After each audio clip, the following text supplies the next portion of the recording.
Hello from Austin, Texas. It is a rainy, cozy day here, and I am in the middle of accidentally coming off of my GLP-1. Here's what happened. When I started this journey, I don't know, 4 or 5 months ago, I had maintained a significant weight loss for a number of years. And I went to a brand new primary care physician, and she was talking to me about my existing comorbidities with my stomach, with still being on cancer treatments, with some endocrinology issues in terms of like you're not in a good balance of, matching your bone density and a bunch of things. So she said, why don't you try it?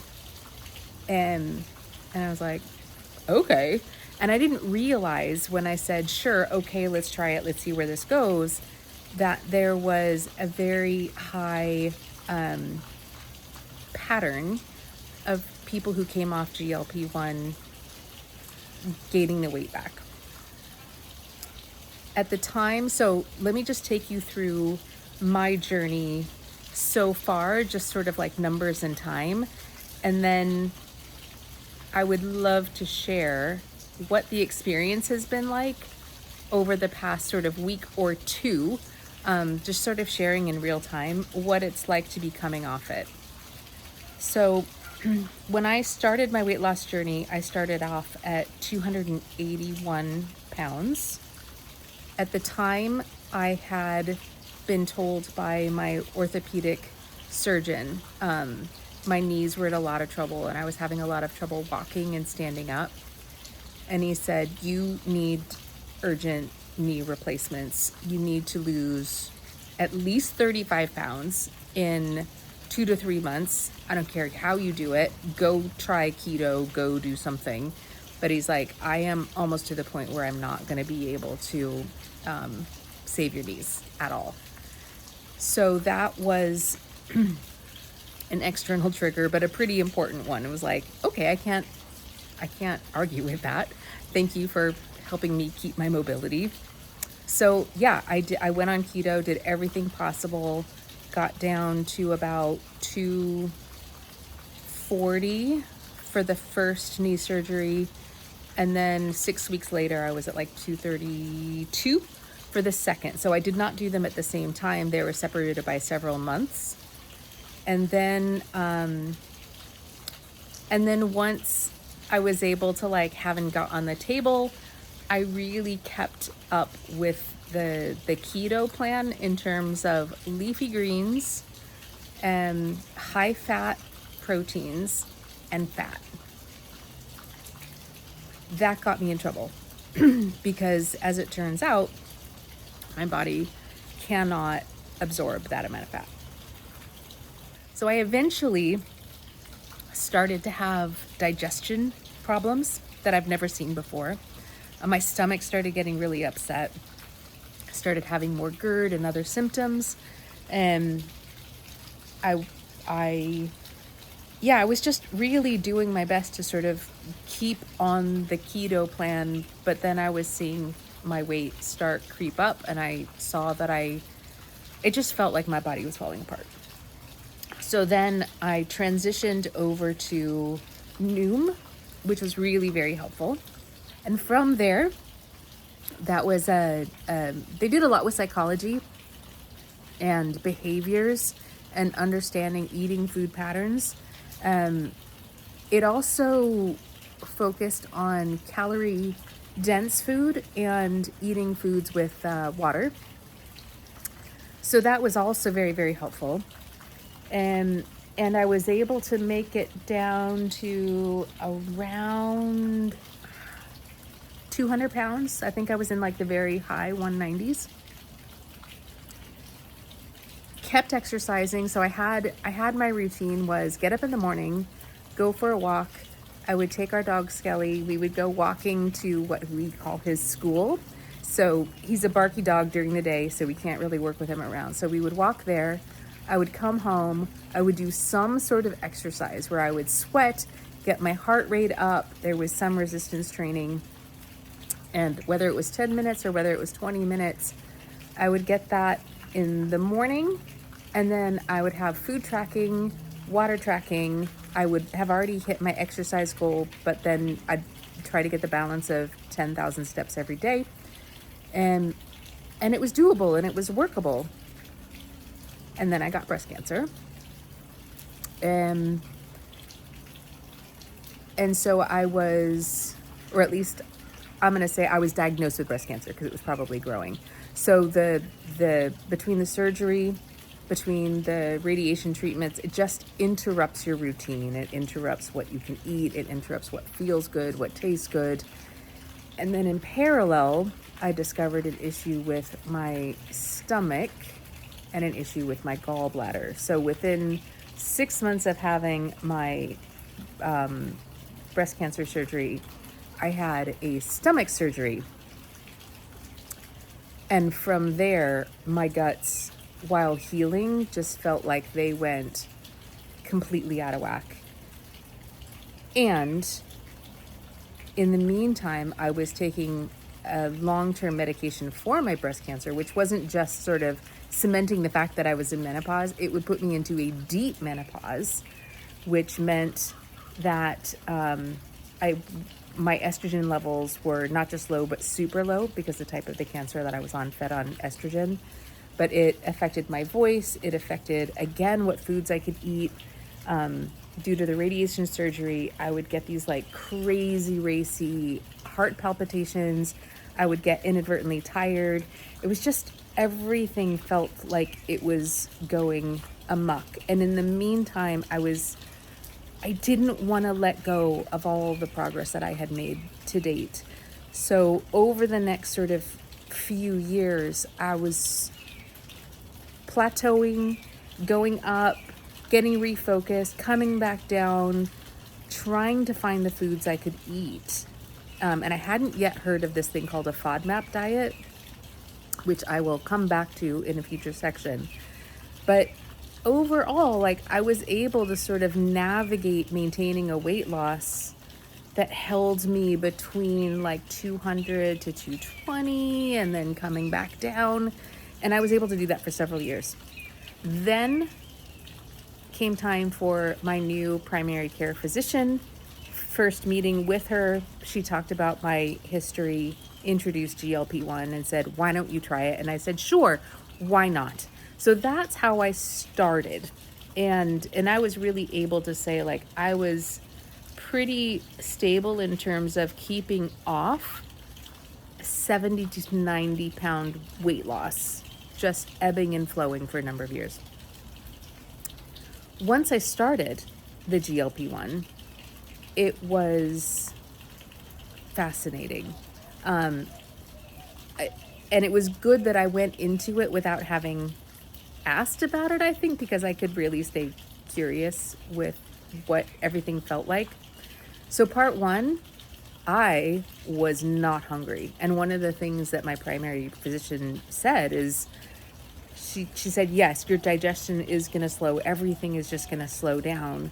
But I think that the thing that you're going to notice is the back talk that your mind brings you and just the sudden onset cravings and the urgent sort of cravings. They're just not going to be there. And I was like, okay, I'll take it. And it was great. It was absolutely fantastic. She also said to me, not everyone can lose weight on these things. So it works for some people, it doesn't work for other people. It absolutely worked for me. I started with a 0.25 milligram, not a megagram. Oh my God, milligram dose. And 0.25, I was like, oh my gosh, it just felt like such immediate relief to feel the satisfaction after eating. And she was right, everything slowed down, but also my patterns of eating slowed down. I wanted to just take smaller bites. I wanted to chew for longer. I stopped faster stopped sooner. And when I was done, I was done. It was almost like there was a solid physical mechanism in place that said, yeah, you've just had your last bite. You're done. Like, you're just not going to have any more. And I couldn't believe that experience of what it felt like. Like all the different food programs I'd been on, all the different nutritionists I had talked to when they talk about you have to listen to your hunger signals. I had never had so much instant, fast, clear feedback from my body that's like, yeah, you've had what you needed to eat and you are done. And I literally would not take another mouthful. I wouldn't take another drink. I wouldn't take another bite. I was literally done, and I would pack things up and put them away, and I knew that I was satisfied. It was absolutely incredible. And I'm not here to say that it was perfect. Uh, what they do, I think in general as a pattern, is you start on the lowest dose, which for the Wegovy pen was 0.25. 1 month later, so 4 doses later, they push you up to 0.5. And then 1 month later, they push you up to 1 milligram and then up to 2.4. I don't know. They do this fairly rapid increasing progression. And for me, that went too quickly. I was really happy with the 0.25. 0.5 was like, oh my God, rapid weight loss.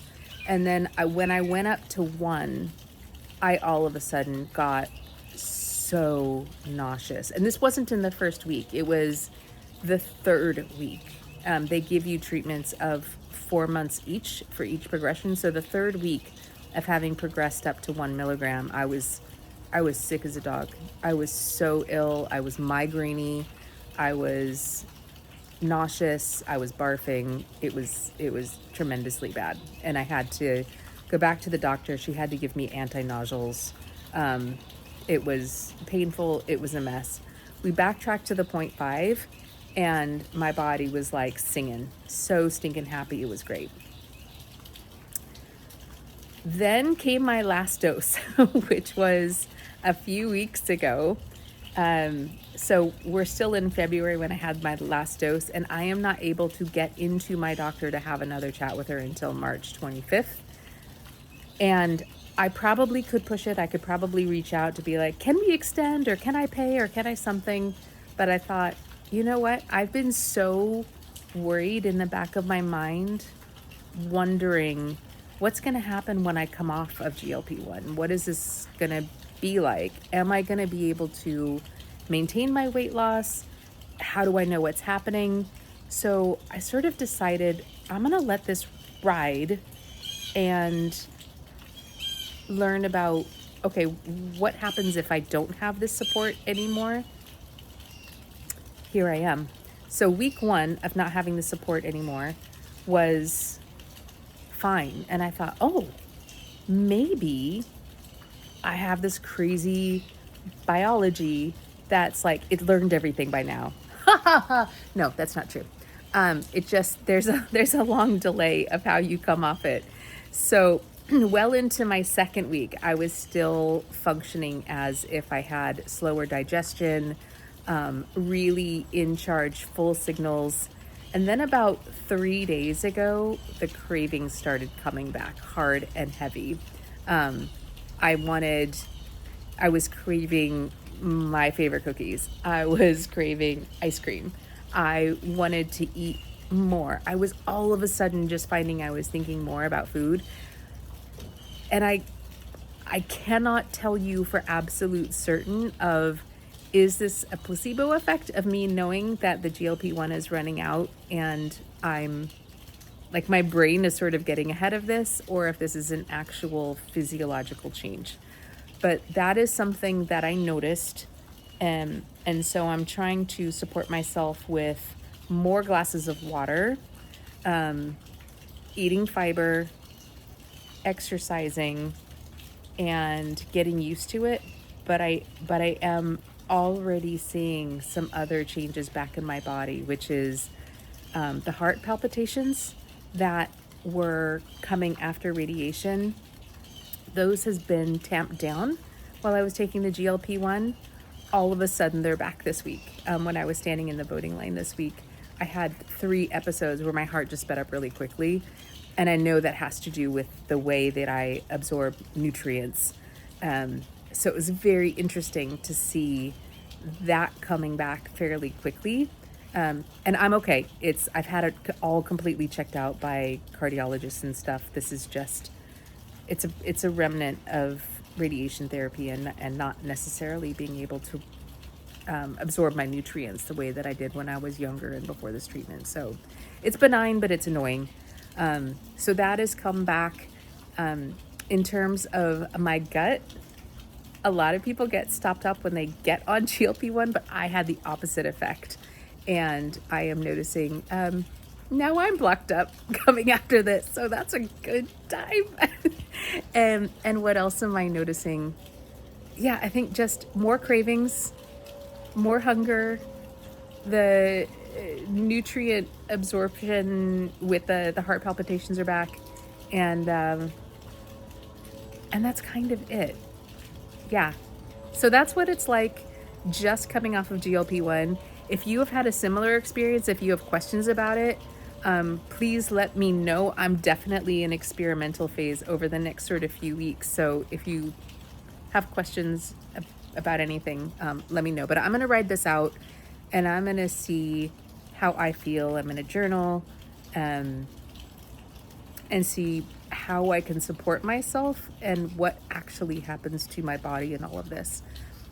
The other thing is I found, thanks to Facebook, in the Reels, there's a doctor, an obesity specialist. Her name is Michelle Gordon. She's out of New York. And she talks a lot about the chronic medical condition of being overweight.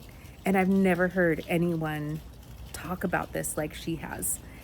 And when I heard her speaking about what's actually happening with hormones, what's actually happening with long-term ramifications, what it's like to talk about the female physiology and especially the menopausal female physiology that just doesn't match up to what a lot of people,